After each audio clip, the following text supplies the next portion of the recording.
NFT stands for non-fungible token. Think about a dollar bill. If you have a $10 bill and I have a $10 bill, and we swap them, does it matter? No, they are worth the exact same amount, they are interchangeable.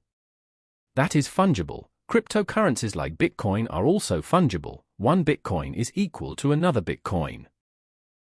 Now, think about the Mona Lisa. There is only one original painting. You can buy a poster of it, but the poster isn't the original. The original is unique. It is non-fungible. You can't swap the Mona Lisa for a print from the gift shop and call it an even trade.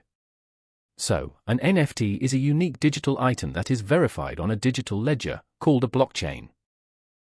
The best analogy: imagine you buy a limited edition sneaker, you get the shoe, but you also get a certificate of authenticity signed by the brand. Anyone can take a photo of the shoe. Anyone can buy a fake knockoff. But only you have the official certificate that proves you own the real one. An NFT is that digital certificate. It proves that you own the original version of a digital file, like an image, song, or video, even if other people can copy and paste the file. But how does it work? One creation: an artist creates a digital file, art, music, etc. 2. Minting: they upload it to an NFT marketplace and mint it. This turns the file into a crypto asset on the blockchain.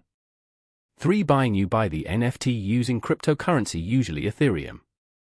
For ownership, the blockchain records that your digital wallet now owns that specific token. This record is public and cannot be changed. Why do people buy NFTs? 1. Supporting artists: NFTs allow artists to sell directly to fans without galleries taking a huge cut. Plus, artists can program it so they get a royalty every time the NFT is resold. 2. Investment: some people buy NFTs hoping the value will go up so they can sell them for a profit, like trading cards or real estate. 3. Community and status: some NFTs act like a membership card. Owning a specific NFT might get you into a private online chat, a real-life party, or a video game. For gaming: in some video games, you can own your in-game items like swords or skins as NFTs and sell them to other players for real money. The elephant in the room: risks and controversy. 1. Volatility: prices can crash as fast as they rise. An NFT worth $1,000 today could be worth $0 next month. Never spend money you can't afford to lose. 2. Scams: because it's digital, there are many scammers trying to sell fake NFTs or steal your digital wallet.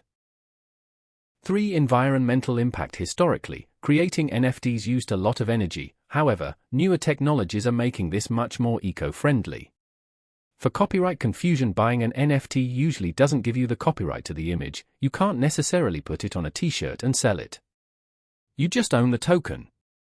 Common myths busted. Myth: NFTs are the same as Bitcoin. Truth: Bitcoin is money, an NFT is a digital collectible. Myth: if I buy an NFT, I own the copyright. Truth: usually, no, the artist usually keeps the copyright unless stated otherwise in a contract. Myth: NFTs are a scam. Truth: the technology isn't a scam, but there are scammers using the technology, just like there are counterfeiters in the art world. NFTs are a new technology that changes how we think about ownership in the digital world. For some, it's a revolutionary way to support creators. For others, it's a risky investment. For many, it's just confusing.